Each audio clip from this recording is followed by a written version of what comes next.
2023 meeting of the Foxborough Board of Appeals. This meeting is being broadcast and recorded by Foxboro Cable Access. Before we begin with tonight's proceedings, just want to say a few words about Dave Brown, who passed away a week ago on Monday.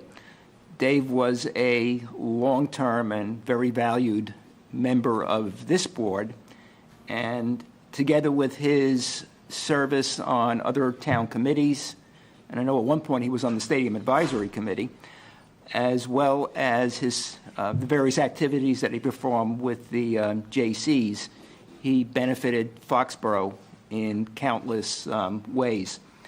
As saddened as we are by his loss, and as much as we'll miss him, you know, we all had the good fortune, individually and collectively, to have known Dave for many years. In my case, it was over 30 years, to have worked with him on this board and to have had him as a friend. Most important, Dave was a good person, and as I indicated, he will be missed. So our condolences and our sympathies go out to Carmela and Dave's children, Michael and Sandra, his grandchildren, his stepchildren, step-grandchildren, and the remainder of his family. And again, we'll miss him. Anything you want to say, Ed? Or? No, he was a wonderful, wonderful person. Sitting behind this table or away from this room, he really was just a wonderful person and a wonderful light, and we will miss him. A great guy, and you summed it up very well, Barney. Thank you. So now we've got to go to the mundane matters, one of which is to reorganize, which we're required to do every June. And actually, our regulations say that after a regular member is appointed, our first meeting after a regular member is appointed, we're required to reorganize. And it just so happened that Dave's term ended, and he was reappointed. And Bob Cutler, the town clerk, actually went out to Dave's house and swore him in at home. So what I'm going to do, for the sole purpose of accomplishing this, because we need to have a quorum and only the regular members are authorized to vote, is to, just for the purpose of voting, have Lorraine basically vote in Dave's stead on, for this sole purpose. I offered to Kim, when we spoke last Friday, the opportunity to be chairperson, and she said, "No, thank you." Okay. So what I would suggest is that I continue as chairperson, Kim be vice chairperson and clerk, and after the Board of Selectmen, and we'll talk about this a little bit later, but after the Board of Selectmen appoint, I should say the Select Board appoint an individual to take Dave's place, we'll reorganize. So if I can have a motion to that effect? So moved, what you just said. Second. Okay, all in favor? Opposed? Okay, thank you. So the time being 7:05 p.m., so to speak, we have the continued public hearing of Foxborough Realty Associates, LLC, requesting a special sign permit as applicable to signs within a large development in Sign District 1, pursuant to the Code of the Town of Foxborough, Massachusetts, Chapter 213, Signs, Section 213-3B and C, to allow for, 1, the video message board component of the replacement signs, and 2, the replacement signs to exceed the permitted size at Patriot Place. It's Assessors Map 10, Parcel 6, Map 24, I'm sorry, was that page 2? No, parcel. Map parcel. And parcel. Map 24, Parcel 2, and Map 10, Parcel 7. And we see, hey, we have Attorney Tam from the Netherlands. But first, Kim needs to... Yes, I'm sorry. Okay, so I have filed with the town clerk and also with our chair. It is an affidavit review of public hearing evidence affidavit that I missed the May meeting regarding the application of Foxborough Realty Associates for a special sign permit, and that I have reviewed a video recording of the missed session signed yesterday.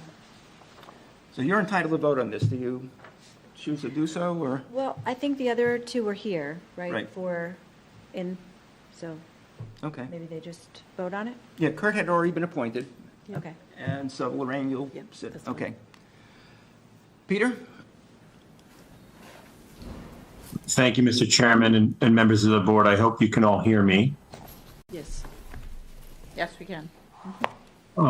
Before we begin, I just wanted to express my own sadness and that of Dan and the rest of the craft group, because we know how important Dave was to the town and his commitment and involvement with the town. So we sincerely appreciate that and wanted to add our voices to that chorus. I'm joining remotely. I apologize for not being there, as the chairman indicated. I'm traveling with my family. I'll be back next week, but I wanted to join both with Dan Krantz and my colleague Chase Johnson because of my own personal involvement with the signage and with Patriot Place. So we'll be brief, as we had spent a good deal of time with you on May 18th when we began this hearing. But to remind the board and members of the public that may be watching, this is to replace two of the pylon signs along Route 1 with upgraded modern signs. The signs that are today are relatively antiquated and are showing some age. Chase has up a representation of the locations. We call these the P1 and P9 entrances. And these are the locations of the two pylons that are proposed to be replaced. The signs that will replace the existing pylons will be larger, and they will have a digital component to them. And that is why we are before you.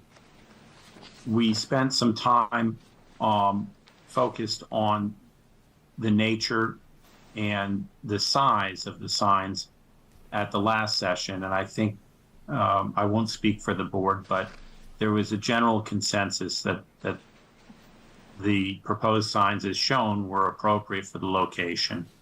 The outstanding issue, and the reason that we continued this hearing, that we asked for a continuance and the board granted us a continuance, was to provide the board some additional information on the nature of the animation proposed on these signs. And so since that hearing on May 18th, we've supplemented our proposal and made clear by letter to the board that we are not proposing to animate these signs. So what that means is that there will be no movement or action proposed on the signs, and the board is well within it's within your prerogative to condition any special sign permit to that effect. What we do propose is that the signs exceed the size permitted within as a large development within Sign District 1, and that since these signs won't be animated but will contain, which is integral to these signs, a digital component, an electronic component. In fact, that is the very basis of these signs. If that electronic or digital component was considered a message board, it would in fact exceed 40% of the total sign area. The applicant proposes to invest a significant amount of money in these signs. They are a first-class modern sign.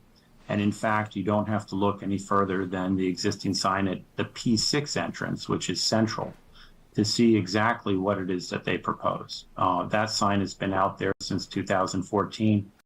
It also contains a modern digital message or an electronic component.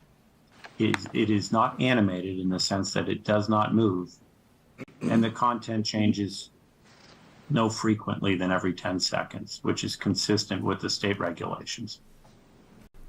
And we'd propose that these signs operate in the same manner.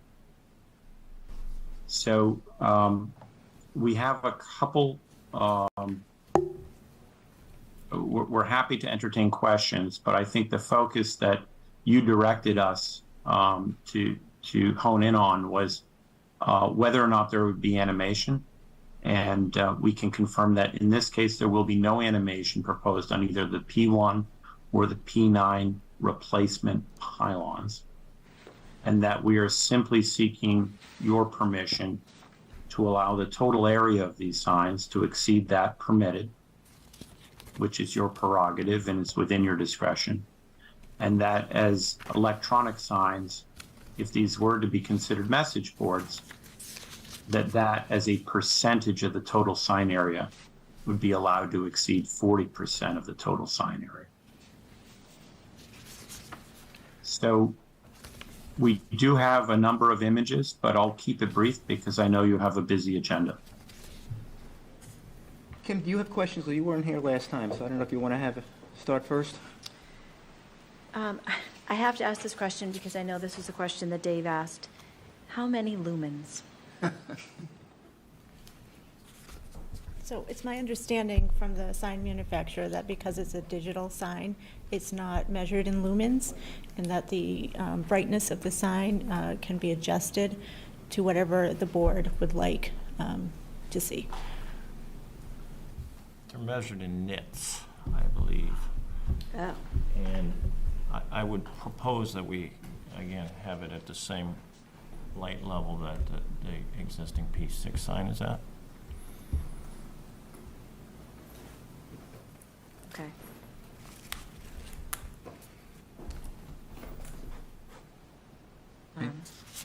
Okay, thank you. And so it appears as if the existing signs right now have small signs for many tenants. One of them has, 11, one of them has 14 or 15 or something like that. So the tenants have something that's stationary, albeit small, with their logo and or name on it. So that's disappearing. So will the tenants be able to, I think on P6 I noticed that it looked like as it revolved, or not revolved, but as it changed, that there were ability for the tenants to have advertising on P6. So will that be the case for these as well? We have Brian Early, the Vice President and General Manager of Patriot Place, to speak to any operational questions. So Sure. turn it to Brian. So the answer is yes. Some of those static signs or placements on the P1 and the P9 they are contractual to the tenant. In some cases, we're going to amend their lease agreement to allow for digital to replace. Some of those agreements go back to 2006, 2007, when that was the standard. Backlit sign with static logos. We've had 9 years of the P6 board to utilize the tenant messaging and advertising, and they all love it. So they are anxious to get away from the static that exists because it doesn't do anything for them. It doesn't allow them to, have a message about a particular sale or offering, which is what the world is all about right now. So, the answer is they will have positioning based on some level of contractual obligation in terms of rotation. But many of them are just looking to amend their agreement with us so that they can, basically we don't have to be static for X number of seconds or something like that. That would be difficult for us to manage. So would you anticipate that there might be anything or any time as you're in the process of doing these amendments where one of the tenants might say, no, I don't like the P6, the P1, the P9, I want my own sign. So we're just wondering, we're here for 1 and 9, but is the change taking away the existing 1 and 9, is that going to lead to the applicant coming to us again for something else? No, I don't believe so. I mean, having the 3 signs will be very adequate because of the digital nature of it. We can be very flexible on the messaging we can put up there, and it'll be very impactful having the 3. because you'll see messaging on the north, the P1, that will be focused on the north. Similar to what you see today, the tenants that are listed there are all the north tenants. So what will happen in the south at P9, again, will be more associated with what's going on down in the south. That's why even the signs themselves have North Marketplace and South Marketplace on them. Okay, so you do not anticipate, based on any contractual obligations, that the applicant would be back here requesting additional signs for an individual tenant who was not pleased with I do not anticipate that. the change? Okay. I do not So anticipate that. P1, P6, and P9 should cover Yes, the contractual element that you have with tenants? absolutely. Okay. And Mr. in Chairman, addition to advertising the various tenants, you'll probably advertise events that are occurring at the stadium or within the complex? Absolutely, yeah. Okay. That's very effective to do that. Or And parking or safety issues, I presume, as well, or would that be included, or? They're, they're not as effective for that. We use, if you notice, we use temporary signage for, event wayfinding and event parking. Those are, so these would be more about, bigger events, in-property events, and obviously the tenant offerings that are available. Got it, okay, thank you. And just as you'll see this month, we're very proud to be supporting Pride Month. So we have a piece up there for Pride Month, which, whether it was Juneteenth, Pride Month, or something else that's important to the community, we can't do that on the other boards. We can now do that with the digital boards. Okay. Thank you. Lorraine, any questions? I don't have any questions. I think the size change is certainly an improvement over what is existing there now, and appreciate that you are offering to have it in a digital format as opposed to the animation, so appreciate that. Thank you. Scott, are you still there? Scott Yes, Sheffield sir, I'm here. is zooming. Any questions, Scott? None at this time, sir. Okay. Any questions or comments from the public? Okay, when do we have a motion to close the public portion of the hearing? Motion to close the public portion of the hearing. Second? Okay, all in favor? Aye. Okay. At last month's meeting, I think the only concern we had was with the animation. My recollection is there wasn't any concern relative to the overall size of the sign, Right. as well as to the, what's now going to be a message board, component. And certainly, I think we're all okay with it being digital. Yes. It's a vast improvement over that. So, although I have a number of conditions that I would want imposed, I would definitely be in favor of the application. You want to start, Kurt? Go next. Comments, questions? Yeah, so, a lot of what Lorraine said is what I'm thinking as well, the digital component is gone. It's the same size and function as the one that's been there since 2014. Yeah, So, I don't really have any other questions, so that's pretty straightforward. great, thank you. Lorraine? No, I'm in favor of it Okay. as proposed. Tim, any comments?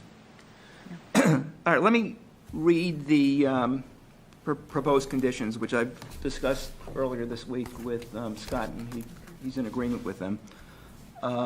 First of all, I'm going to, when I write the decision, attach these as attachment A, and probably the two plot plans would be attachment B to show where the signs are. So I'm going to refer to them as attachment A and attachment B in the conditions.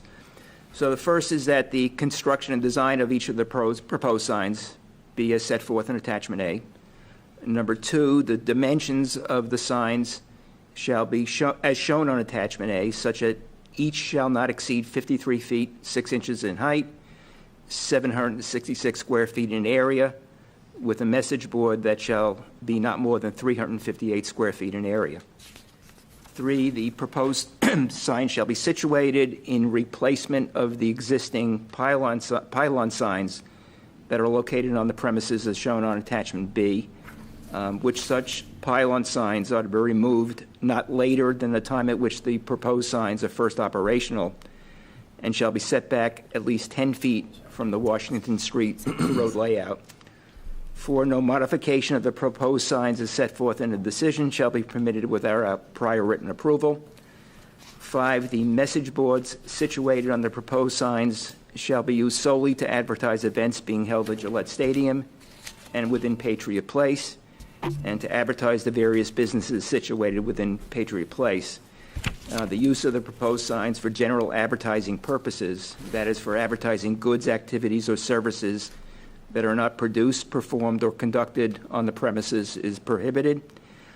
6, the applicant shall at all times in connection with the operation of the proposed signs comply with the respective provisions of Sign Bylaw Section 213-5D8, which such provisions are incorporated in this decision by reference. Sound emission from the proposed signs is prohibited, as are illumination that changes in intensity during a static digital display period, and flashing, intermittent, or moving lights.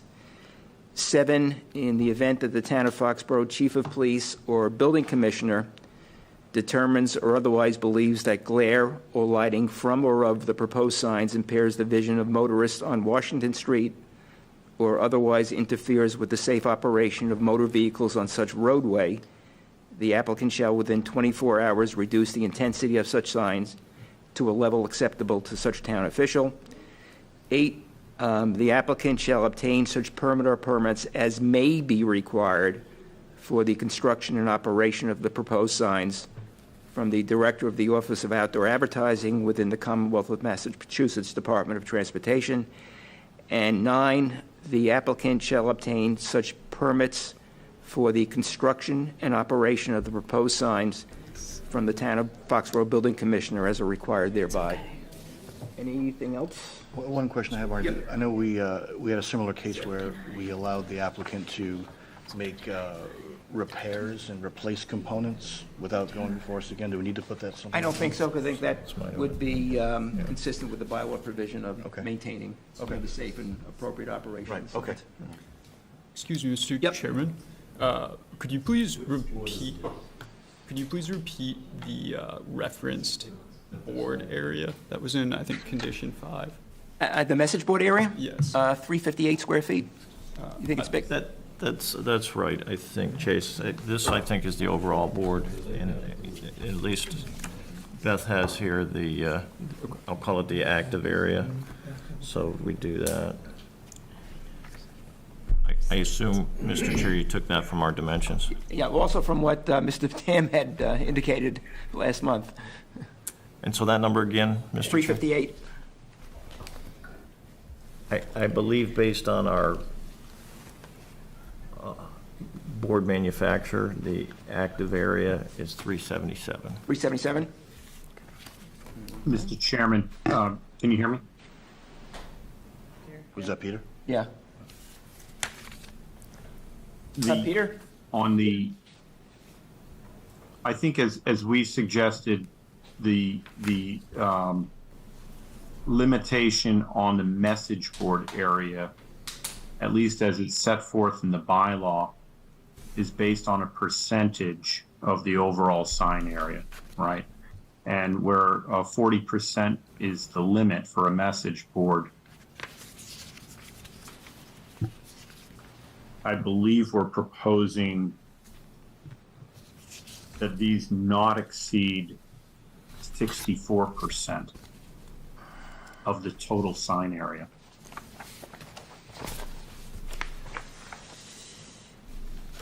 So rather than focusing on, we're fine with attaching the plans that were proposed. But with respect to the message board, I think I'd be more comfortable with a cap of no more than 64% of the total sign area.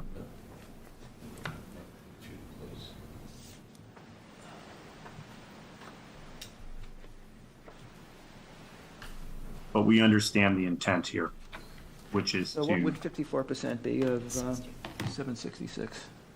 54? 64. 64.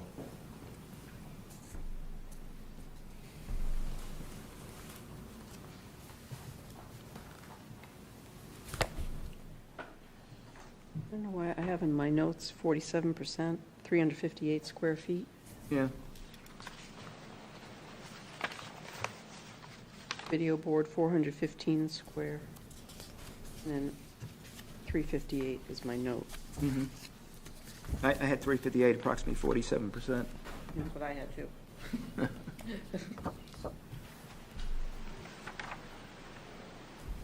Is it 490? 64% or 63.1%?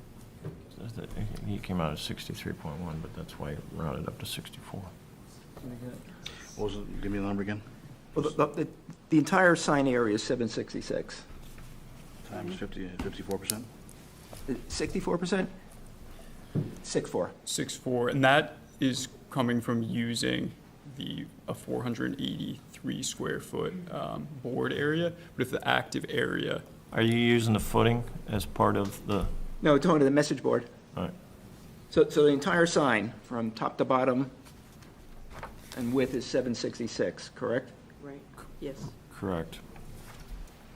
And Kurt just calculated as 490.24, That's That's 64. what I guess. 64%. That seems right. Right? That does seem right. So ultimately, Mr. Chairman, I don't really think, I don't know, it's the board's choice, but we're going to build this board in accordance with the plans. But should the message board vary or fluctuate slightly, it's going to be in compliance. The plans that Scott receives are going to be consistent with the plans that you have. But I would just suggest that there be a little bit of variability in allowing for the message board to be slightly larger as a percentage. It's a very attractive sign. If you go out and see P6, it's almost indistinguishable as an electronic sign.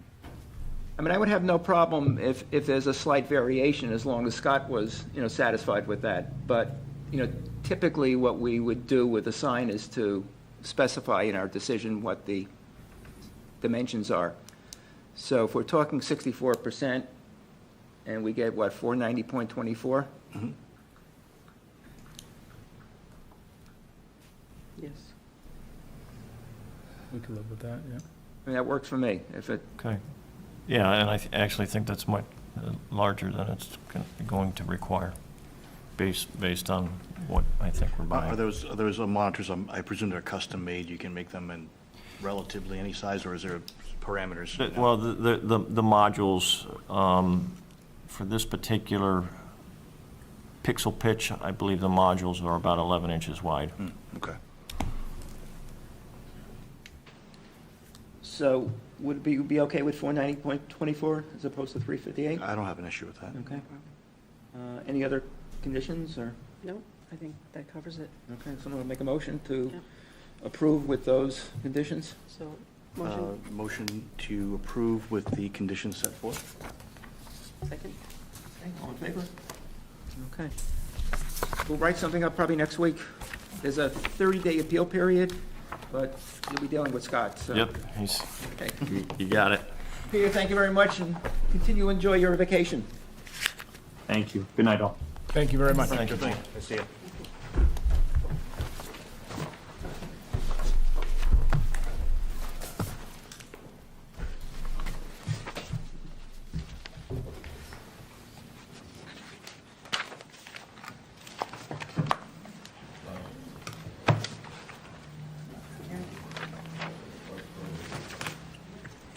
Diana, can you get her to get Scott, so that Scott's on the monitor, so we can see him? Got back? Yeah, he's gonna be here for the entire night. Scott Chippy? Oh, like have them on Yeah. on the square?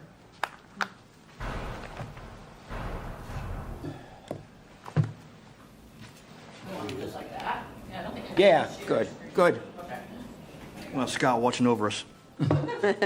All right, the time being 7:10 PM, we have the continued appeal by J. Cook Realty LLC pursuant to Section 10.2.2.1 of the Code of the Town of Foxborough, Massachusetts, Chapter 275 zoning, of a zoning enforcement decision dated February 22, 2023, from the Town of Foxborough Building Commissioner, zoning enforcement officer, stating unlawful storage at 24 East Belcher Road is a violation of Chapter 275, zoning table 3-1, table of uses, use 3.1.6, D4, junkyard, auto graveyard.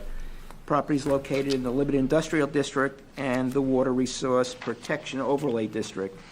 So since our meeting in, I guess it was April, we had a site walk on May the 4th. The matter was continued to May 18th. However, because of the fact that Mr. Lovely was unable to attend that night, we continued it until tonight. Recently, on June 8th, Mr. Shippey, Mr. Lovely, and I sat down to talk about the matter, to try to come up with a proposed sort of roadmap to clean up the property. And I think that we were in agreement, and this is what I would ultimately recommend to the board, that, you know, two things be done. Number one would be to continue the hearing until probably August, our August meeting, to give Mr. Cook an opportunity to continue what we understand he has already started, to clean the premises up, and then to require him to apply for site plan review with the planning board.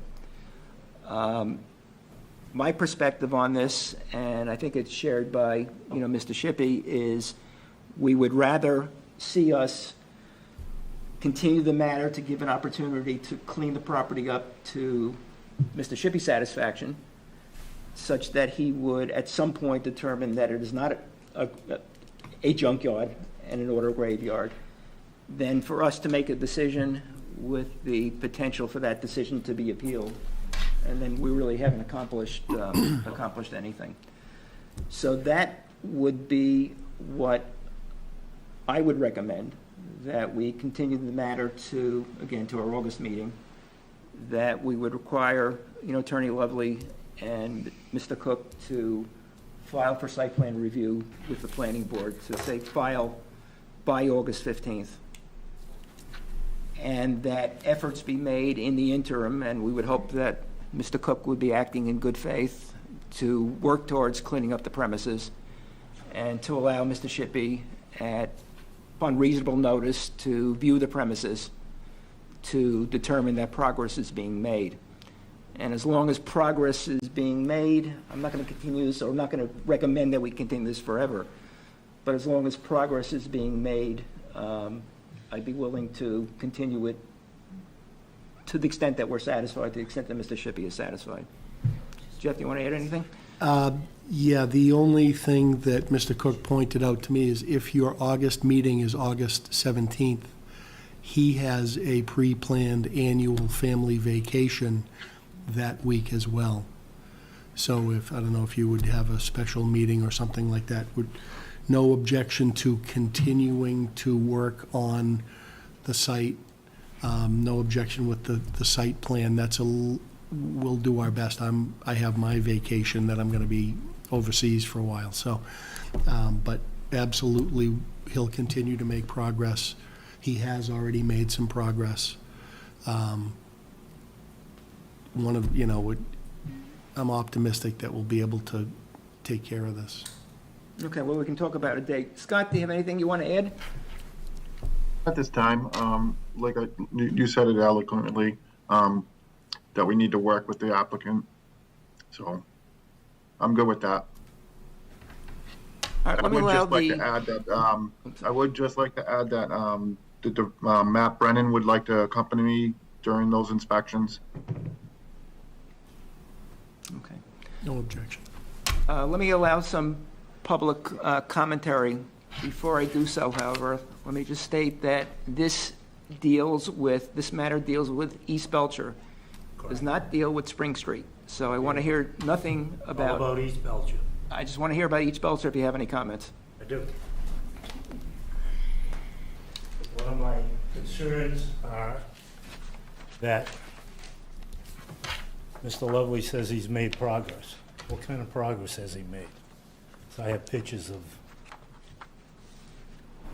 his place on East Belcher, and I don't see too much progress. He's removing items as he can, he's What type neatening of up. items? Tires, equipment, machinery. He's got a lot of machinery on there. He's got a lot of stuff sitting on the corner of the road. It's been there for over a year. In fact, I almost got hit the other day going through there. The guy was coming on the wrong side of the road. He was probably on his phone, but he couldn't see past that type of equipment. Now, I go up that road probably once a week to go uptown, and I've seen very little progress going on. This has been going on for however long we can look back on the dates.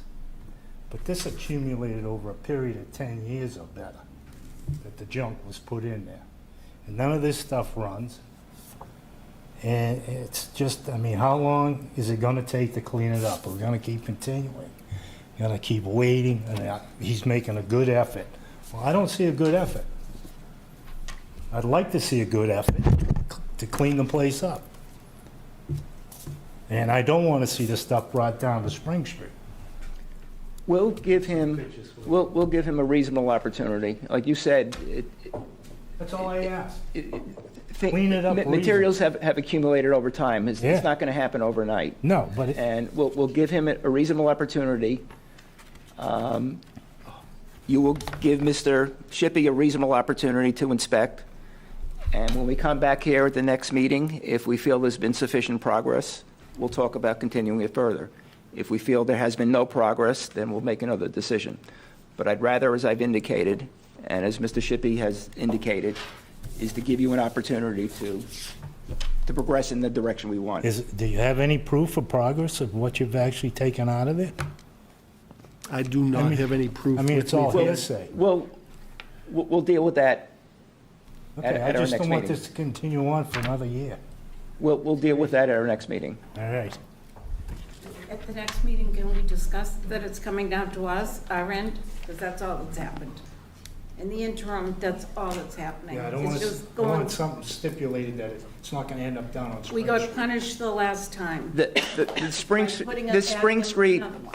matter It's in is court. out of our hands. Unfortunately, it's in court.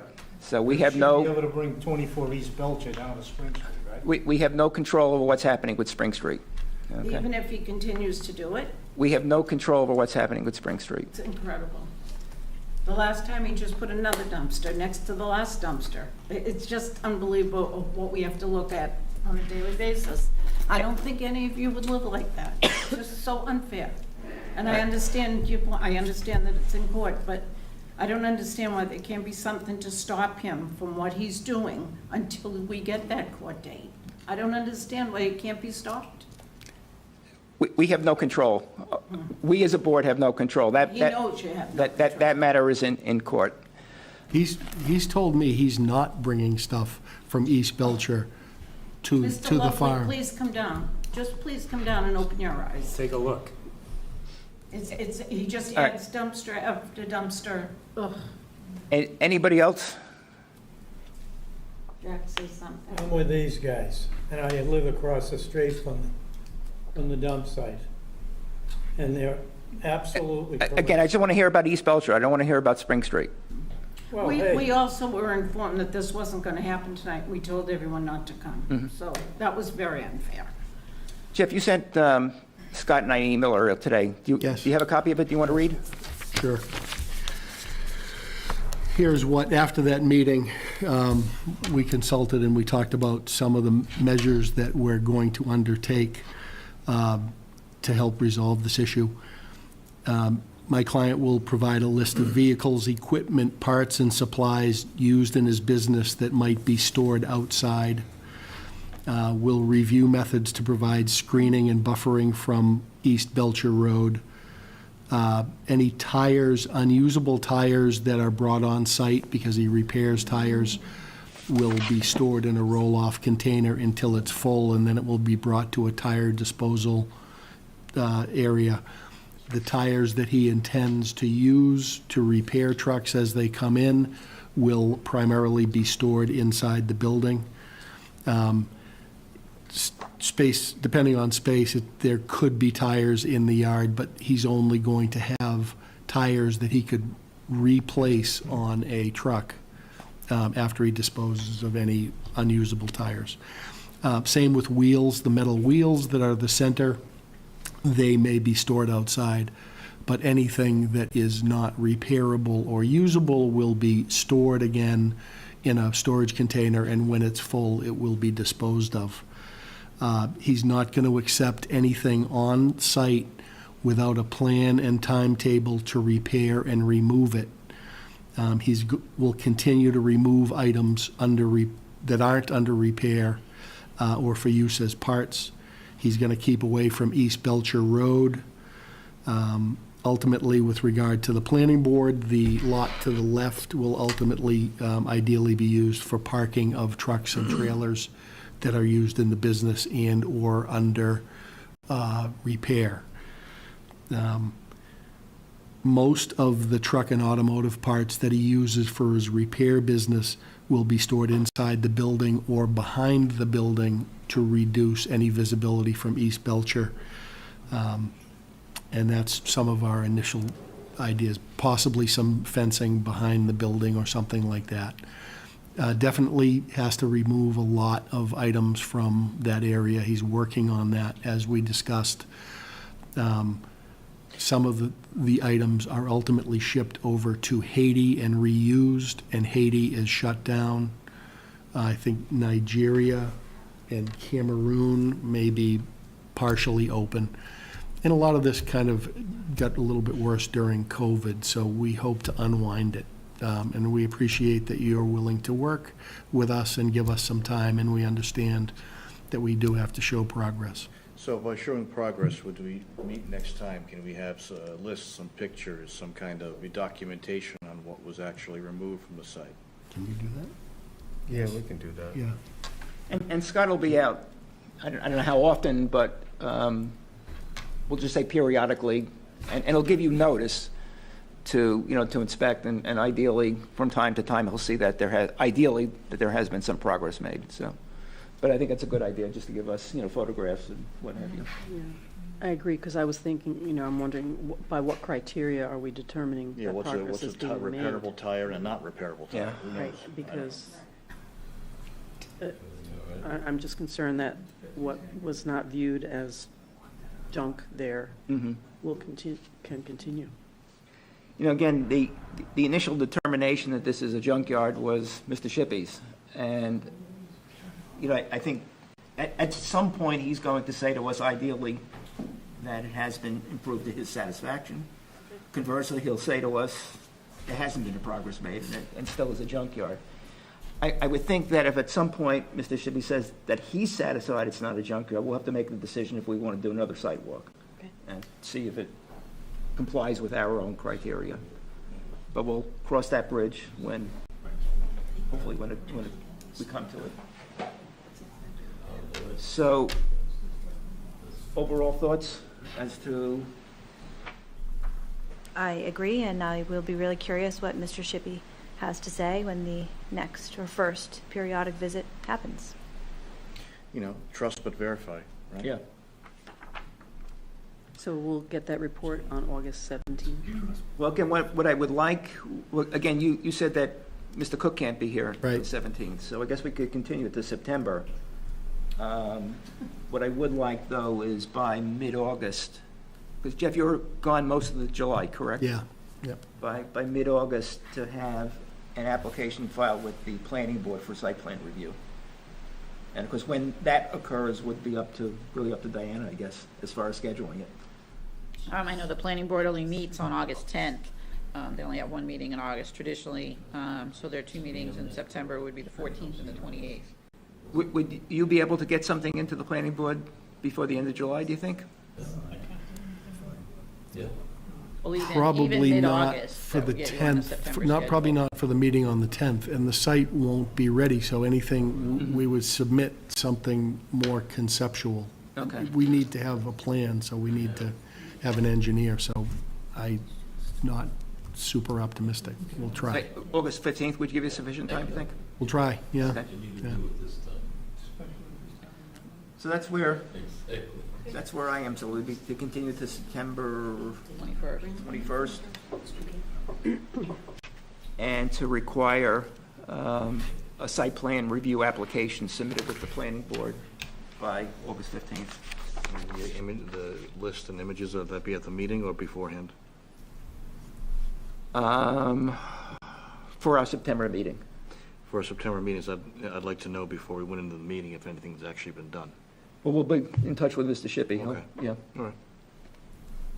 Forward that documentation prior to that time. So, Jeff, 1 second. Someone want to make a motion to that effect? To again continue to, Motion to continue to September 21st, requiring a site plan review by August, Well, an application. application, sorry, by August 15th. do we have a second? Second? No, you're voting on this. Yes. Yes. So actually, the motion should come from Kurt. Okay, sorry. So let's, Yeah, those two. motion to continue the hearing till 9/21/2023, and also to extend to 10/31/2023, the time within which we're to render our decision, and to require a site plan review application being filed with the planning board by August 15, 2023. Dana, do you have a form to us to sign? No. Okay, hold on. I could send it to Jeff tomorrow. Okay. I'll text you something tomorrow or email you something tomorrow to sign. Extension, Okay. yep, that's fine, thank you. All in favor? Opposed? So 9/21, and hopefully we will have a lot of progress. Great, thank you. Thank you.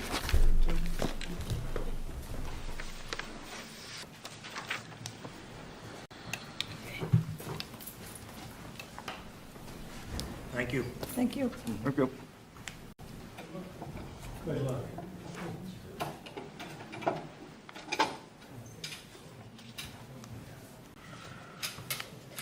Barney, I'm just gonna go grab a drink of water at the water fountain.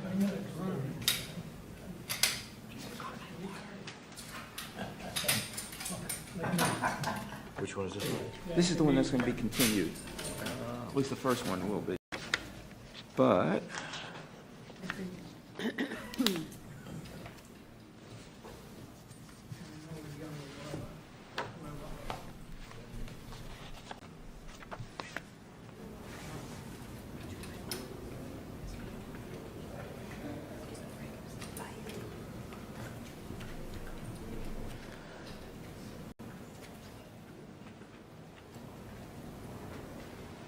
Thanks, Barney.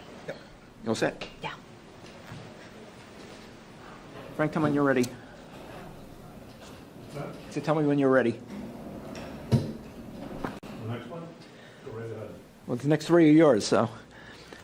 Time being 7:20 PM, we have an appeal by BLC Inc. pursuant to Section 10.2.2.1 of the Code of the Town of Foxborough, Massachusetts, Chapter 275 zoning, of a zoning enforcement decision dated May 16, 2023, from the Town of Foxborough Building Commissioner, Zoning Enforcement Officer, to cease and desist storing of large quantities of loam and landscaping materials at 295R South Street, as this is not allowed under Chapter 275 zoning, Table 3-1, Table of Uses, Use 8L, landscape/building supply yards. Property is located in the R40 Residential and Agricultural District and is not located in any restrictive overlay district. Mr. Chairman, Mr. Steen did point out to me it's not BLC Inc., it's supposed to be BLC LLC. Okay.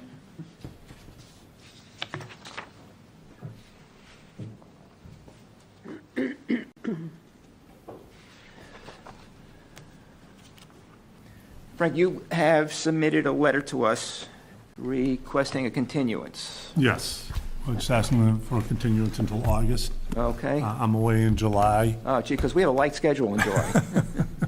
And we were hoping to have August off. And we just filed the appeal, and I'd like to gather information, meet with Mr. Shipley and my client, see if we can possibly resolve it before even coming in here. But mainly getting, more information with regard to what's going on. Okay. Are you Mr. Griffin? I am. Okay. I think Diana told you that the request was being made? Yes. And do you have any? Just wanted to make sure that it was going to be continued and that the board had an opportunity to see my letter of comments and support for the cease and desist order. So I don't know if I gave them out to everybody. everyone's got a copy of it now? Yeah. Okay. Frank, you have a copy of Mr. Griffin's letter? And I just got it I just saw it about an hour ago. I haven't read it, to be honest with you. Okay. But I will get to it and give you a call. Sure.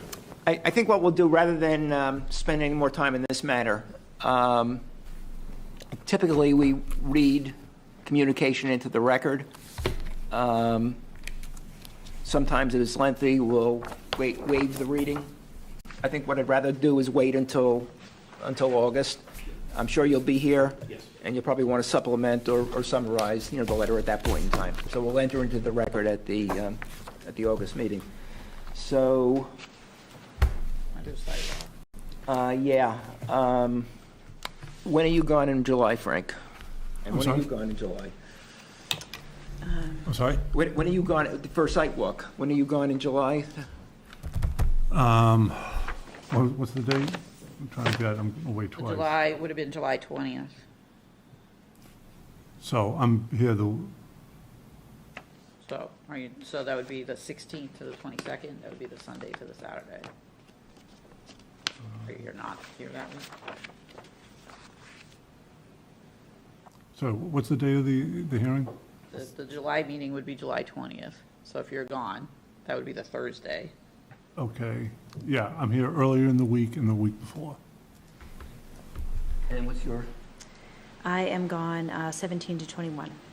Okay. And you're around. Kurt, are you still? I am here. So why don't we do something late in July, early in August, as far as the site walk? And we can do it some weekday? Weekday okay with you? Mm-hmm. Like if it's 25 or 27, something like that.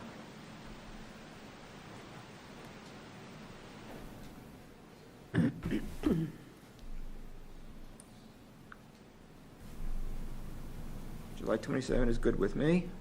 Good with you? I'll be honest, I prefer a little later. Little so I in can get August? more information to see if we can get some things resolved. Okay. Yeah, later in August.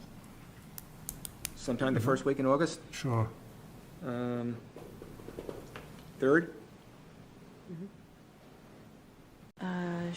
I am not free in the morning on the 3rd, but I could certainly do it starting after 12:30.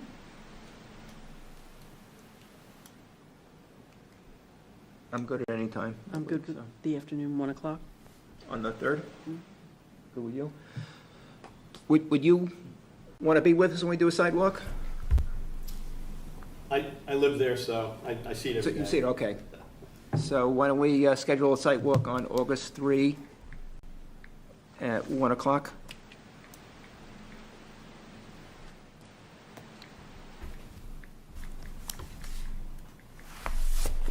And we'll continue to August 17th. 17th? You good? Yes. Okay. Kurt, once you vote on this, so do you make a motion to continue to August 17th? So moved. Second? Okay, all in favor? Okay, so Frank, you'll be with us on the sidewalk then, so Yep. we'll meet you on the premises at 1 o'clock on the 3rd, Yep. and then can continue it to August 17th. Okay, thank you.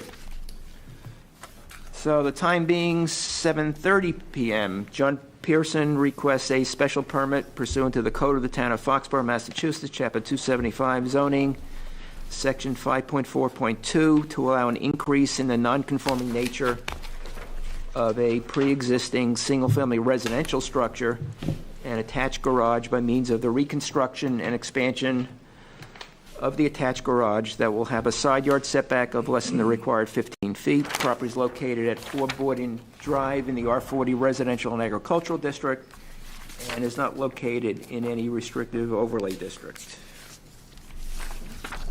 Attorney Frank Splain here for the applicant. With me here is John Pearson, who is the applicant and owner of the property.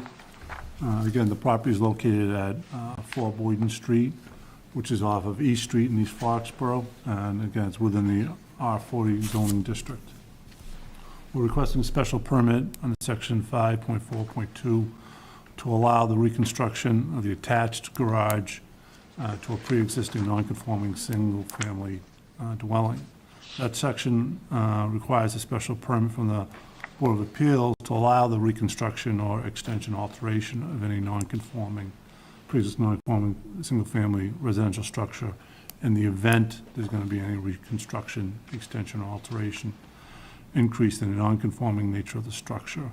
The board can grant that special permit upon finding that the reconstruction or extension or alteration shall not be substantially more detrimental to the neighborhood in which the structure is located than the existing non-conforming structure. The existing single-family dwelling is pre-existing non-conforming, as I stated, as well as the lot is pre-existing non-conforming.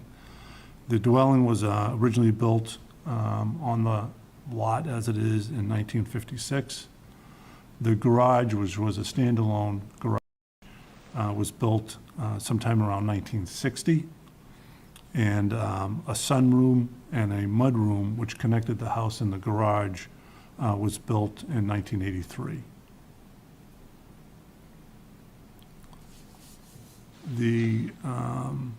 Again, the dwelling with the attached garage is pre-existing non-conforming because the structure has a front yard of 20 feet, where 35 feet is required, and a side yard of 14.9 feet, where 15 feet is required. And that side yard is the side yard where the garage is located. The other side yard is 26 feet, and the rear yard is 48 feet, and both of them meet the requirements for rear and side yards. The lot is a pre-existing non-conforming lot because the lot has an area of 12,770 square feet, where 40,000 square feet is required. Frontage is 126 feet, where 200 feet is required, and the lot width is 81 feet, where 134 feet is required. The garage that is existing there and that we're proposing has no habitable floor area, so there won't be any increase with the new garage in habitable floor area. Again, we're requesting a special permit to allow that the existing garage be reconstructed on the lot with the reconstructed garage, again, still being attached to the dwelling, having a side yard of 9 feet, where 14 plus 14.9 feet is existing and 15 feet is required. The reconstructed garage will have no habitable floor area, have no bathroom, no sink. There'll be no second floor, but we are planning to heat it. The exterior of the garage will match the current exterior of the dwelling, which the current garage matches it. So they'll continue to match it with the existing house. The garage will be used by the applicant and his wife for their two cars, as well as for two hot rods the applicant owns. One of them currently stored in the garage that's existing there now, and the other one is stored off-site.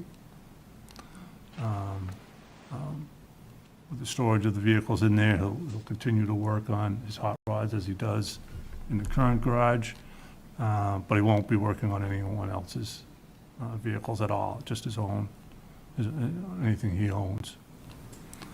In addition to reconstructing the garage, he plans on repaving the driveway as well as replacing the fence that is there. And if you see on the plan, the fence is slightly over onto his neighbor's yard, so when he replaces it, he's going to put it right on his property line. He has spoken with his neighbors. Two of his neighbors are here with us this evening. One of them is the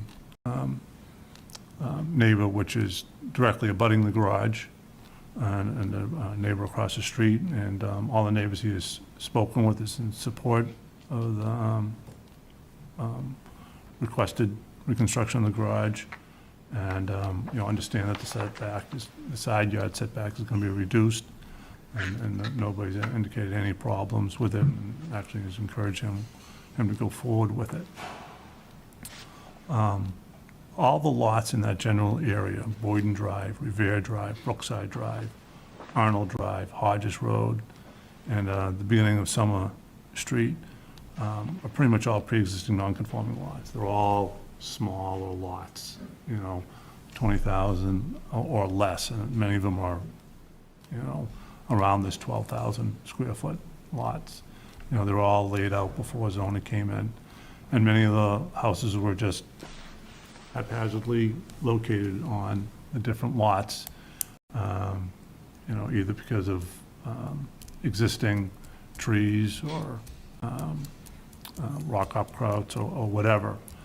So many of those dwellings are pre-existing non-conforming, as well as the lots.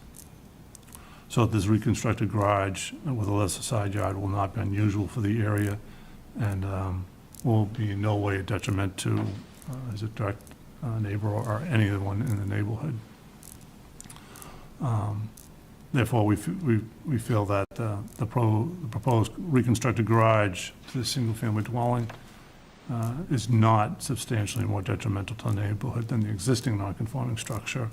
It actually will be a benefit, will not be a detriment, as the new garage will be visually and aesthetically more pleasing and better located, and will store all of the cars right now in a garage, because right now the two family cars are outside, and sometimes when he brings the other hot rod over, it's out there too. So it'll be better overall for the neighborhood. So is the current garage being raised? Yes, Okay. yeah. And what kind of hot rods do you have? I have a 1935 Ford, and my son has a 1932 Ford, Okay. and we built both of them. I've had mine for 53 years. So, Questions? Actually, I'm going to have Kurt vote with Kim and I on this. I have one question. Maybe you know the answer to this, but as I'm looking at the plan, the front of where the garage door is, I see there's a 4-inch by 7'6" jog on the right side of that it's not garage. going to be there. Oh, on the existing garage? Yeah, well, no. On the new one, Yeah, the new one, yeah, there's a 4-inch jog. Oh, on the plan of the, that was my architect being cute. It's going to be 28 wide, no jog.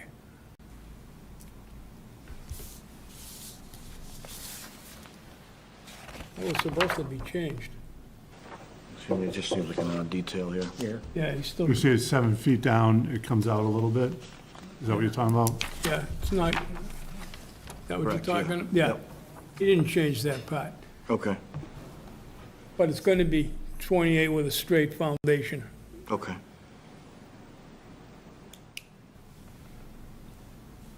So the specific dimensions of the garage are what? 28 by 32. 32? It's about 890 square feet.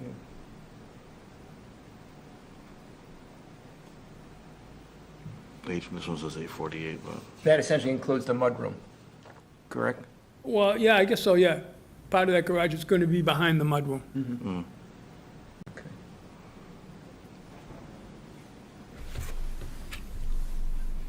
Yes, so it's about 800, it says 848, about 850 square feet. Yeah. Not including the mudroom.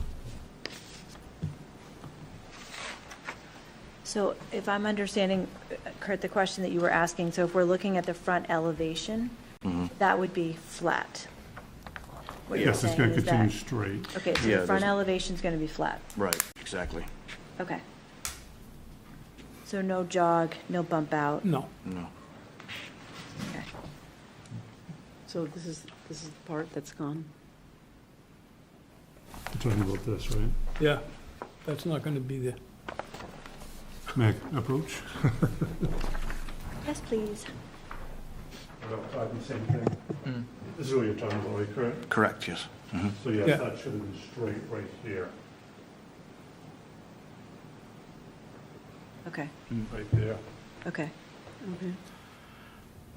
Yeah, and when I told him what was he doing, and he said, oh, architecturally, it's more pleasing, and I said, I don't care about that. It's going to still look good. He had a phony window over it, too. All right, so I do have a couple questions. The first is, what is the height of the proposed garage with respect to the height of the house? About the same. They're about the same? Yeah. Okay. Would you say within 5 feet? Would you say? You can see within- right here, Kim, that's the existing house right there. Oh, that's what that Yeah, means. so that's, Yeah. that's probably about 8 to 10 inches if you scale it. Okay. Okay, thank you very much. Excellent. I did not understand that. And so no running water? Is No. that correct? No water. So no bathroom, no sink, no running water? No. Okay. And this will be constructed of similar materials or the same materials as the existing? Yes, house. Okay. Cedar shingles, same windows. Thank you. Lorraine, any questions? No questions. Kurt, any others? No, that's it. Anybody wish to be heard? Any member of the public wish to be heard? Yes. Also one that it would affect the most. Sherry lives right across the street. Yeah. I live at 6 Boynton Drive. So you're Paul, Next door to him. you're Paul Johnson? My land abuts to him. I have Paul no Johnson. objections to this. Okay, thank you.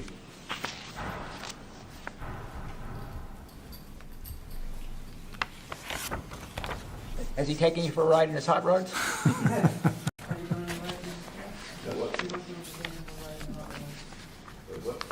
Have you been for a ride in the hot rod? Oh, yeah, Oh. of course. Lots of people have been for rides in the hot rod. I haven't. I've known her for the longest. I moved there in '78, so we've been friends that Well, I long. left, but I came back and. Yeah, that's a parent's house. I think what we'll do is continue the hearing so you can go home, get the hot rod, and take her The back. hot rod, my car's in Norwood. Okay, so I have to go to Norwood to get my car. My son's car just came home. He was up at Patriot Place. Any other questions? So why don't we have, again, it'll be Kurt, Kim, and I voting, so a motion to close the public portion. I move we close the public portion of the meeting. Second. Okay, all in favor? This is like, multiple ones that we've dealt with, with before. And the conditions that we would impose would be comparable to, to what we've done before. I see no problem with saying that it complies with the special permit requirements under 5.4.2. Kim? I agree. Reading over the criteria, I don't see any objections there, and I agree that this is a benefit to the neighborhood and not a detriment. Thank you. Well, Kurt, same? same, yes. So the conditions that I would impose would be that the location of the garage in relation to the existing dwelling be as shown on the Bay Colony plan. The garage would have the specific dimensions as set forth in the architectural plans. That would be number 2. 3 would be that the garage will be situated not closer than 9 feet to its, I guess that would be the southeasterly side yard line, Frank? Yeah. Do you consider yeah, that? I think that's right. Okay.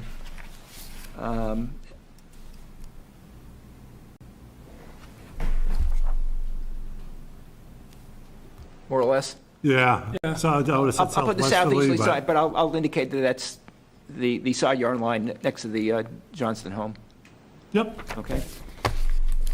For that, the exterior materials of the garage be of comparable architectural type, materials and colors that of the existing dwelling. Anything further? No. Okay, motion? Do we want to say anything about lighting? Um, I think we need It's to, going to have lights in it, yeah. yeah, fluorescent. no, I'm more thinking about exterior lighting, making sure that none of the, if there's Shine at the exterior neighbor's lighting house. that doesn't shine at the neighbor, on the neighbor's No. house. And sometimes when we say these things, it's not only about what's before us, but it's about someone else, setting precedent and someone else that may come before us, and that's part of why we Yeah. go through and say some of these things. so what, exterior lighting, Exterior lighting, not to spill. Doesn't spill into neighboring property. Yeah. Spill the Okay. neighboring. Thank you, Doug. Yes. Planning board thing. and we might as well add no running water in as much as that was. Yes, Two-phase electric. we have to do that for Dave, no running water. Okay. So, motion to approve with those conditions? So moved. Second? Second. Okay, all in favor? Okay. thank you. Thank you. Get this written next week. Hopefully signed next week. Thank you. And Frank knows what to do next. so. He will take care of me. Thank you very much. He's helped me all along, so. Thank you. Thank you.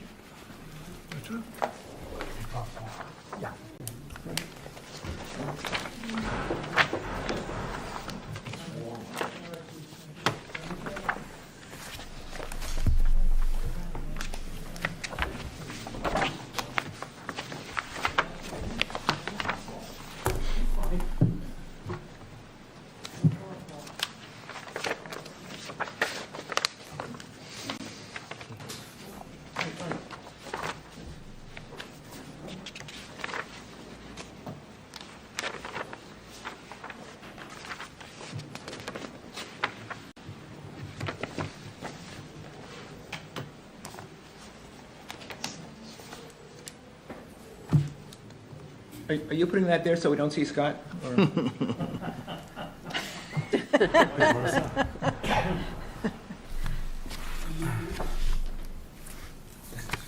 You have feelings, Barney. Okay, you ready, Frank? Yes. All right, thank you. time being 7:40 PM, Elliot Gennard seeks special permits pursuant to the Code of the Town of Foxborough, Chapter 275 zoning, Section 5.4.2, to allow a pre-existing, it's non-conforming, not non-confirming, single-family residential structure to be reconstructed such that the habitable floor area of the new single-family residential structure will exceed that of the existing structure by 25% or more, and to allow an increase in the non-conforming nature of the reconstruction with the addition of a 140-square-foot screen-covered porch and a 160-square-foot deck that will have a rear yard setback of less than the required 30 feet, as well as any other special permits, variances, or findings as may be required with respect to the foregoing.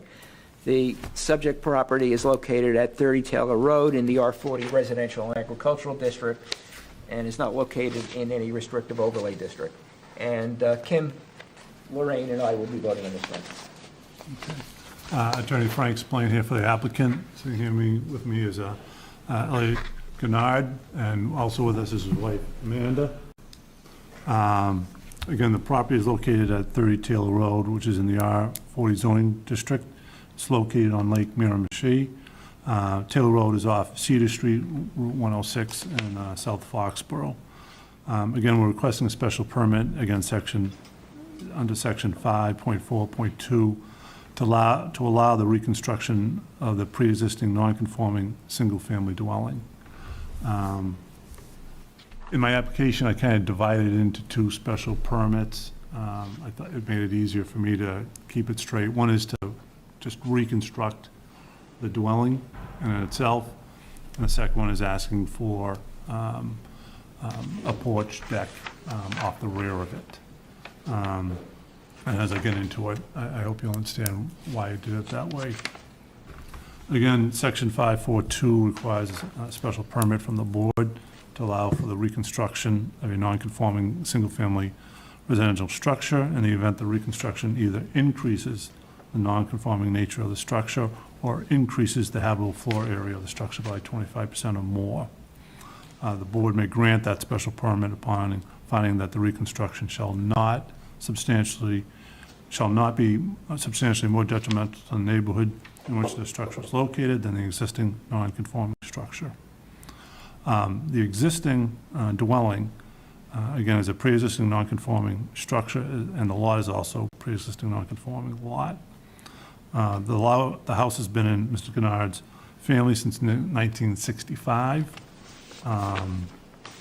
when his great-grandparents purchased the property.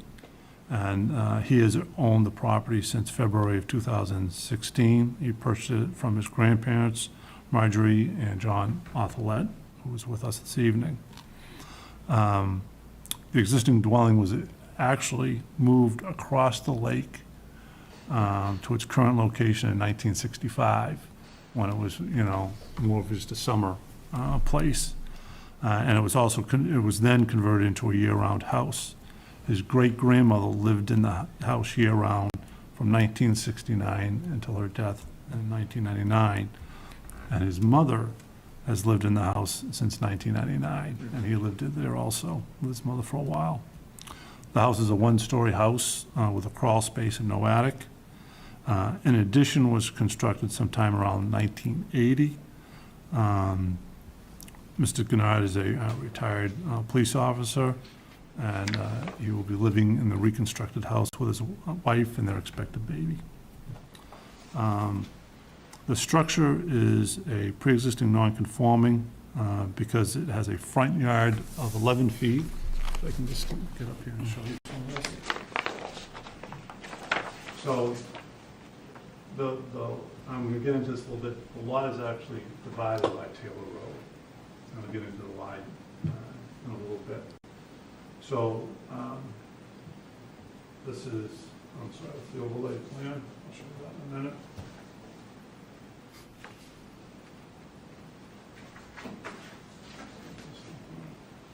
So the existing house has a setback of 11 feet from the road, a side yard of 9 feet and 15 feet, and a rear yard of 16 feet where 30 feet is required. So it doesn't meet the front side or rear yard setback. The lot is pre-existing non-conforming.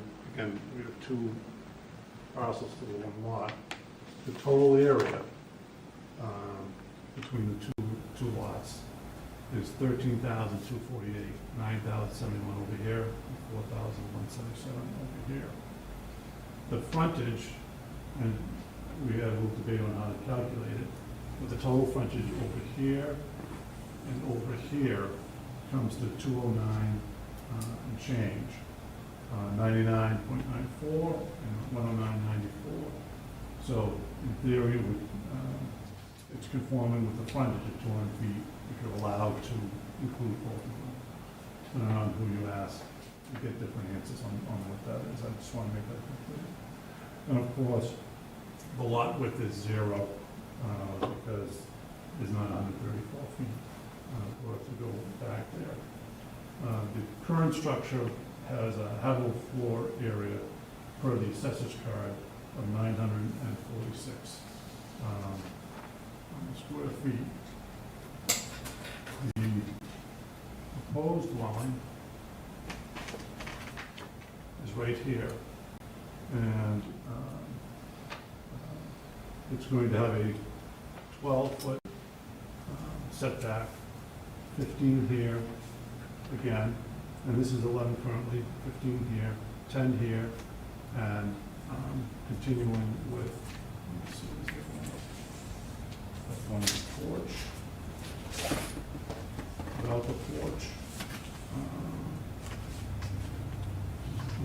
This is the one without it. It's 16. So in this one it shows the existing house with the proposed. So we're going to be going from 11 to 12, staying at 15, going from 9 to 10, and staying at 16, 17. We'll be squaring off the house. Okay. And we're going to be going from the habitable floor area of 946 square feet to 2,867 square feet. There's a first floor of 984 square feet, a second floor of 1,035 square feet, and a basement of 848, again, habitable square feet. So there's an increase of habitable floor area of over 1,900 square feet, 1,921 square feet. So without looking at with the reports that we're going to request, it's really just squaring off. It's getting a little bit better on the side yard and front yard by a foot, and just squaring it off. But again, increasing significantly the floor area. The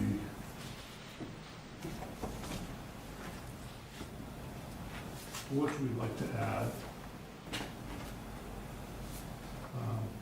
will extend out, and the setback now would become 6 feet here, the closest point, and 7 feet from 16 and 17.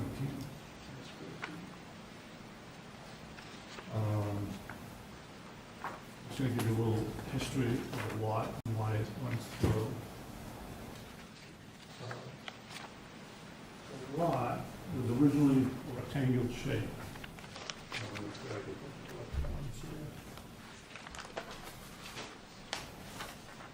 There are lots 35 and 36. Those two lots. The original, this is the original layout, and in the deeds, first deed out, I think it went back to 1911 for these two deeds in this plan. It's 1909. Had a layout for a road in front of the lots and behind the lots. There was never a road ever built behind the lots, but there was a road at one time in front of the lots.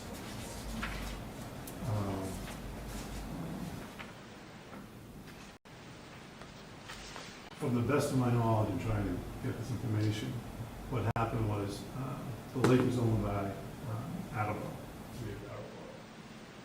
as well as the land behind here and some other land.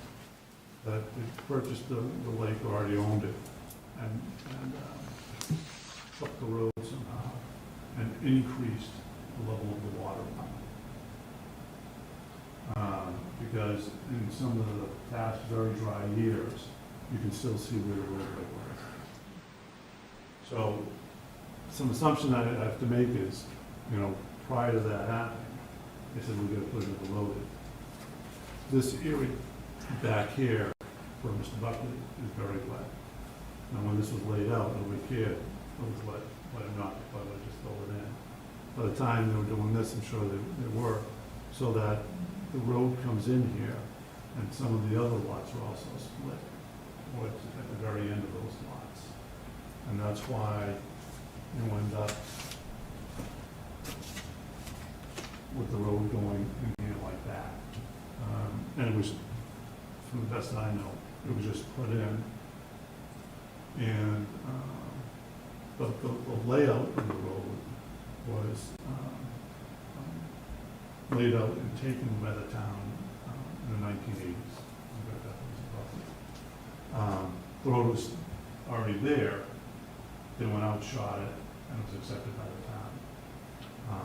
So I'm sure someone, whether it was the city of Attleboro or whomever, just put it in, because you can see, they went around the garage, for the roadway. So it's, it's a very unique location. So again, we're proposing to reconstruct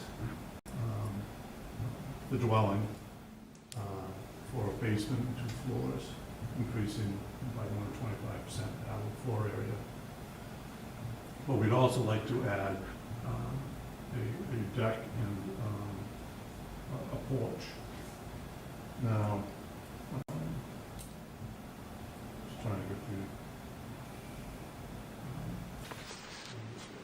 Okay, the deck will be 16 by 10, 100 square feet, and the screen porch will be 14 by 10, 140 square feet.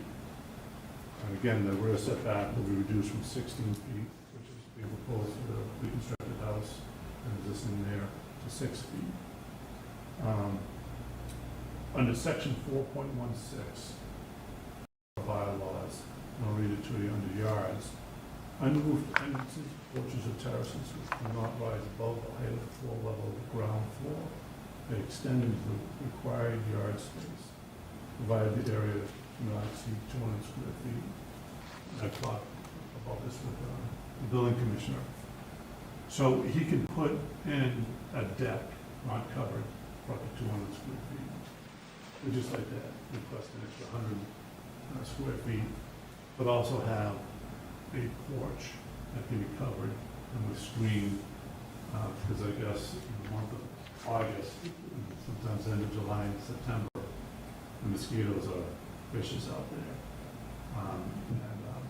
Other properties on the road and around the lake have such screened-in porches. There won't be any heat, there won't be anything like that. It will be a true screened-in porch, and the deck will be open for the water to drain out. So the porch won't be winterized, no insulation, no heating? No. Okay. No, it will be a true porch.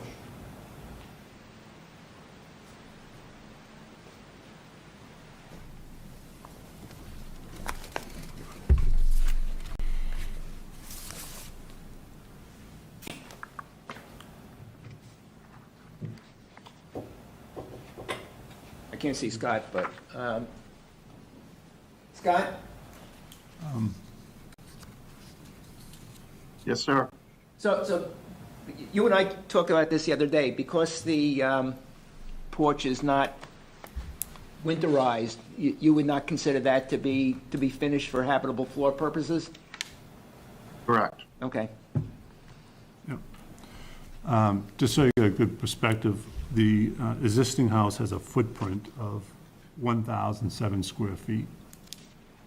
The proposed house, again, not counting the deck or the porch, will have a footprint of 1,035 square feet. So the footprint itself is only going to be increasing, 28 square feet, which is, less than 3% increase. So the footprint is not going to be increased significantly, and, it's just squaring off the house. Additionally, because of the location and the wetlands and all this, the Board of Health has limited the dwelling to a 2-bedroom septic system and a dwelling. And there's actually a restrictive covenant that's been recorded at the Registry of Deeds restricting it, and that's why you see in the plans that there are only 2 bedrooms in it. And you have, again, copies of the proposed plans and the exterior elevations for you to look at. Again, the proposal we're presenting, including the porch and the deck, is in line or in keeping with the houses along Taylor Road and on Lake Miramichi.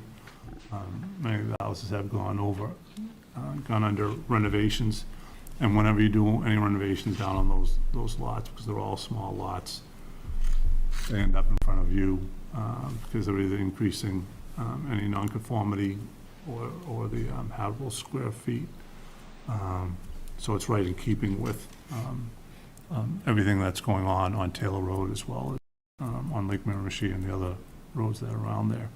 On Taylor Road, there are only 8 single-family dwellings on it, and this change will not affect them in any negative way, and actually will probably significantly benefit them.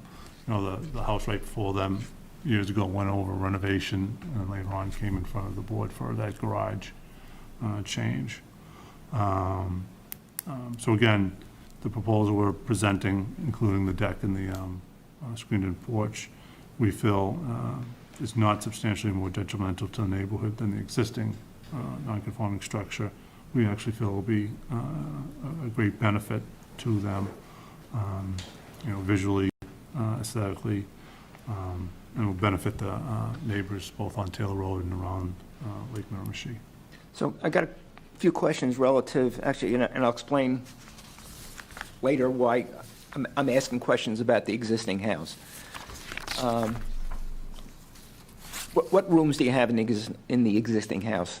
Right now, Yes. there's 2 bedrooms, a living room, 2 bathrooms, a small dining room, a kitchen, and a small walkway, and a crawl space. Is there a utility room or a mud room or anything of that nature? No. No? Okay. So the reason I'm asking that question is, I don't agree with what you're saying as far as habitable floor area. I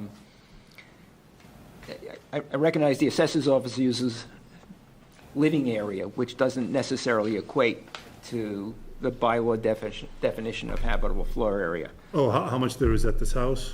Yeah, so. Yeah, I just took it right off the assessors. I know. Because I knew we were going to be. Yeah, and blowing the in a sense, it's not 25%. going to make a difference, but I calculated habitable floor area for the first floor after the construction as being 602, and for the second floor as being 569.4. And that's because a bathroom is not considered to be habitable floor area. And I would assume the mudroom is basically going to be a utility room. You probably have a washing machine and dryer in there. Or in the basement. In the basement, there's, if you look at the plans, there's a utility room Okay. specified down there. Okay. And that's where that would be. Okay, so even if I consider the mudroom as habitable, that increases it to about 715 on the first floor. So again, habitable floor area doesn't equate to the living area.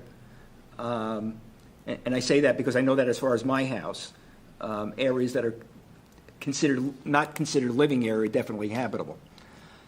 But I think we end up in the same place. It's just that when you see my decision, you're going to see numbers that aren't going to be comparable to the numbers you gave us. But we do end up in the same place. Either way, there's an increase of more than 25%, even if I use the 946. Yeah.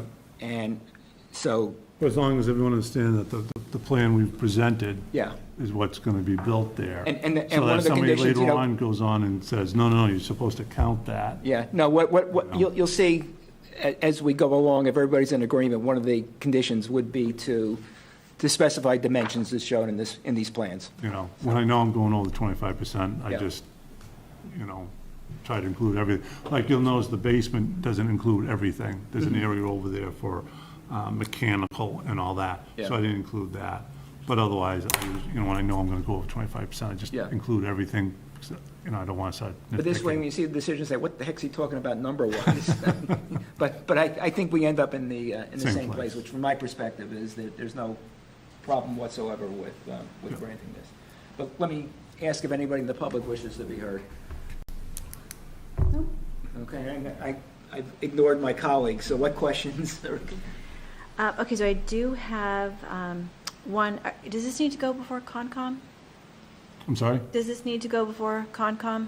I would assume so. I don't know that for a fact, but I assume so. Okay, Because of the reconstruction. Okay, I was just curious about that. No, thank you for going over the dimensions. I was trying to figure that all out, and I appreciate that. And I'm also curious to see what Barney's dimensions are as well. Plot twist. Well, you can see I crossed things out, so I added and subtracted differently. Lorraine, you're voting on this, so questions, comments? Well, not comments yet, but questions. No questions, just congratulations Oh, thank you. on your impending arrival. And I don't have any, the Concom was really the question I had. Was that going to be affected? I understand the Board of Health piece of it, so I was just curious if there was Yeah, anything well, else. the septic system's already in there, so they don't have to do anything about that. And they're not going to do anything on the garage side. I have to assume they're going for the Concom, but I don't try to pretend I'm an engineer. Well, So Diane will I tell have to you. assume so. To go before conservation?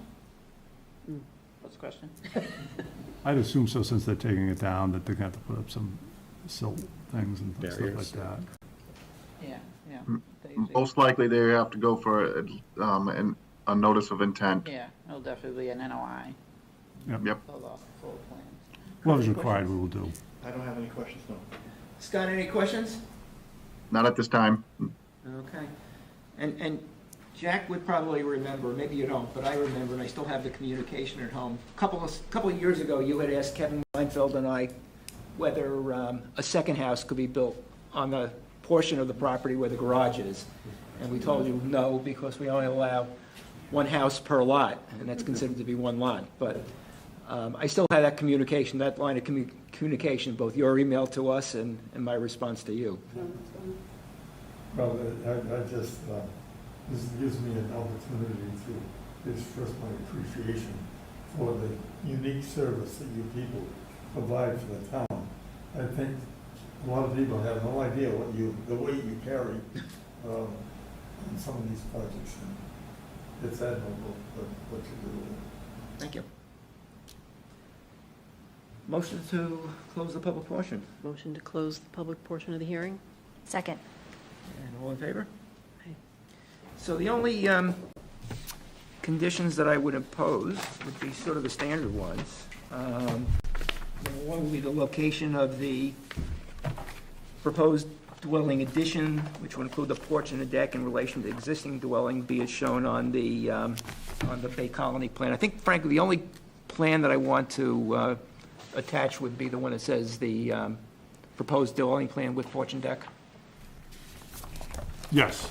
That would be the only The one. proposed dwelling with porch and deck, Yeah, yep, that's fine. attach as an exhibit. Yeah. I did the other one just to help out. Two, that the dwelling addition, the porch and the deck have the dimensions as shown in these plans, and again, those will be attached. The porch and deck are to be situated no closer than 6 feet at their respective closest points from the subject property's rear yard line. And exterior materials be of comparable architectural type, materials, and color as that of the existing house. I don't know if you're going to change the existing house, but they be the same. I'm sorry? The, Well, they're gonna demo them. What's the exterior going to be made of? probably vinyl siding, white. Okay, so they be the same? Yes, Same everything. materials. The house, They keep it in character with the neighborhood. Yeah. right, Yeah. Yeah. Keep it in character No, with you- Johnson. right. Yeah. Correct. okay? I agree with the keeping the character of the neighborhood.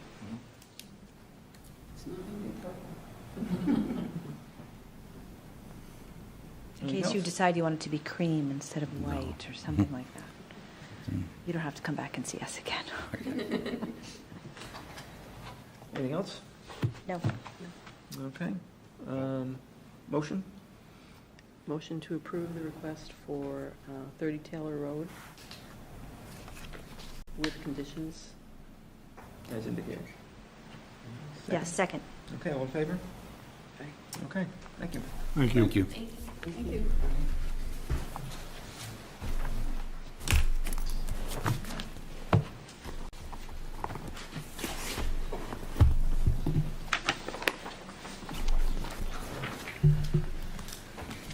Well, you're going to get a month off from me. You can zoom in if you like. Was that? You can zoom in if you like. Oh. Thank you. But I may have a question for you on the one we got in July, because I'm trying to, actually, why don't you take that away so we can see Scott?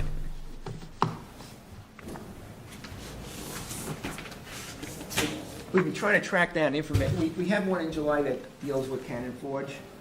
And we're trying to track that information as to what can and cannot be done. So I may give you a call at some point, because I know from Diana that you have some institutional knowledge of that. So,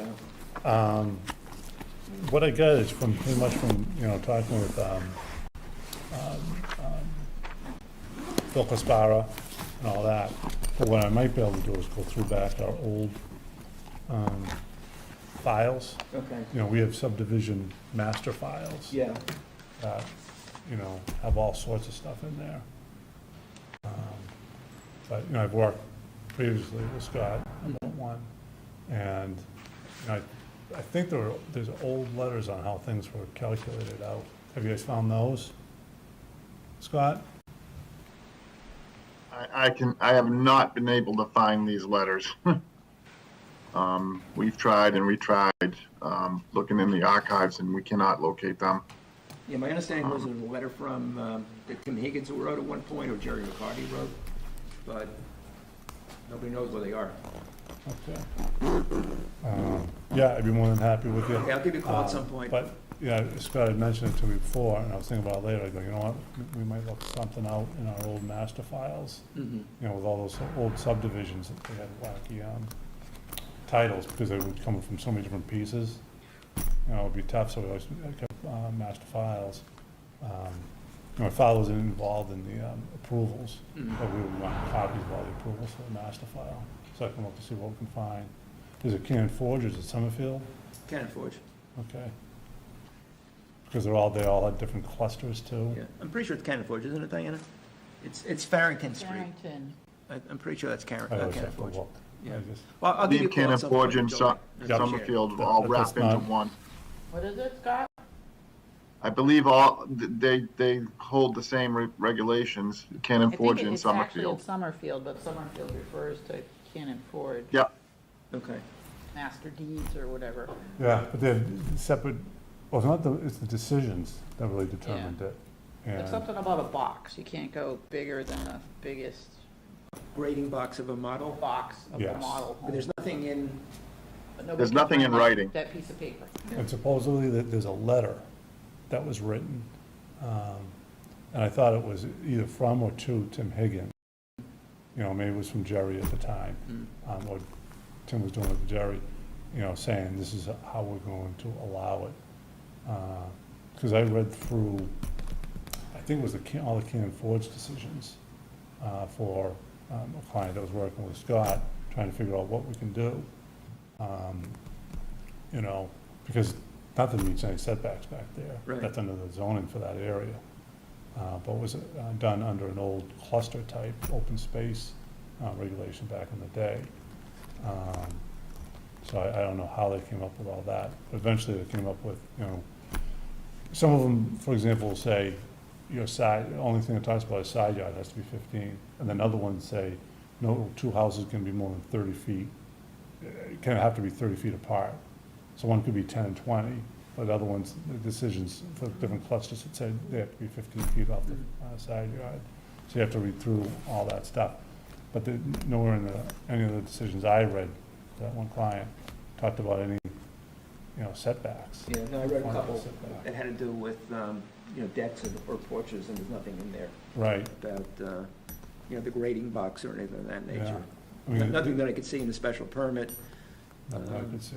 There's plenty in there about, you know, the bedrooms are set, you can't, you Yeah. know, do that, anything like that. Mm. You know, so, but, yeah, give me a call, Okay, and I I'll go appreciate it. through, our files and see what we can find, you know? We might luck into it. You know, Yeah, you I'll never give you a know. call, not next week, maybe the week after, I'll give you a shout. You're still around then? The 11th I'm gone for Okay. that week. I'll be around next week after the 4th. Okay, so maybe I'll give you a call towards the end of next week. And then, you know, I'll be back. Okay, no, I appreciate it. I can see what you're Well, doing. yeah, but you'll be gone when we have the July, this is for July, so, Yeah, just at the end of that week. yeah. But yeah, you know, I'll look. Actually, I'll see what I can do, you know. Hopefully next week's gonna be quiet, Yeah. every time I expect it. All right, I'll give you a call Wednesday or Thursday next week then. Give me a call. Okay, thanks very All right, much. thanks. Thank Appreciate you. it. What do we got? Minutes from, May 18th. a, I sent them out yesterday, didn't get any comments, so I'm assuming you loved them all. They were great. okay, motion to approve them? So moved? Second. Okay, all in favor? So before I go on to the next subject, is that ours or that Frank's? The, Oh, no, that was here. I think it's, Okay. oh, was that here? Okay. Yeah. Scott, anything you want to tell us? Anything we need to know? Not offhand, no. Okay. So, two things. Number one, obviously, and unfortunately, we're going to have to replace Dave. If anyone knows of anybody who might be interested, you know, let me know. I know somebody who I would be interested in. Whether that person would be interested is a completely different story, but inasmuch as such person is now on vacation, hopefully within the next couple of weeks, you know, I'll start a conversation, then we can perhaps talk with, with that individual. If they are interested, there's a form they have to fill out and submit it to the If- select board. Yeah, I mean, if we do have somebody who's interested, they would have to fill out a form, and then obviously the select board would be interviewing that person. And then, of course, there's, Dave's position as a regular member. And what I'm thinking of doing, and I spoke with Kim about this last week, and then I spoke with Paige about it earlier in the week, is writing a letter to the select board, say we've got 2 associate members. My recommendation would be the select board speak with you and make a decision. Now, whether they want to do that or not, formally speak with you or just make an appointment or not, I have no idea. But, and I have no control over that, but that would be my recommendation, that they do speak with Kurt and Lorraine and make a determination from that standpoint. When I was elevated from associate to member, even though there were 2 positions open and there were 2 associate members, and it was a foregone conclusion that we were going to be appointed, we did come in for an interview. And I was asked a zoning question by Mike Capola. So, as you recall, though, when both of you came in, they asked one question of Kim, which was a reiteration of something that was in my cover letter. So, I don't know what they want to do, when they want to do something, but it's their decision, both as far as state statute and the town bylaws. So I'm just going to leave it to their discretion as to when and how to act. So I'll send a letter off probably, if not next week, then the following week. I'll copy everybody on it, and we'll go from there. Obviously, if they ask me anything, I'll have to answer, but at this point, I'm just going to take a neutral position. I think traditionally, the person who's been the senior associate has been the person who's been appointed, but there's I vote Lorraine anyway, so. No. But there's no requirement of that. She's got my vote. If you don't want it, it makes it easier. But, you were appointed in 2016, Yeah. and Lorraine in 18. Yeah. So, again, you're the senior member, but it's not as if, one person's been here for 10 years and the other one just for, 6 months. All right. So that's what I'm planning on doing. As I said, Kim and I talked about it last week, and I think you're in agreement with. Yes. So- Yes. So hopefully,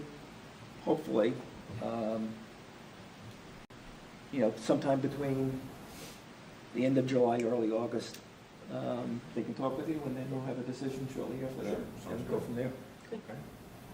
But again, as far as a 5th member, anybody you can think of, just, let me know. We'll go from there. I have a question. So, is Paige town manager now? She's acting assistant. Town manager. Okay. Actually, why don't we adjourn? Yeah, okay. Motion to adjourn? Second. All in favor? Aye. Right. Scott, have a great. You as well. Happy 4th. Happy and safe 4th.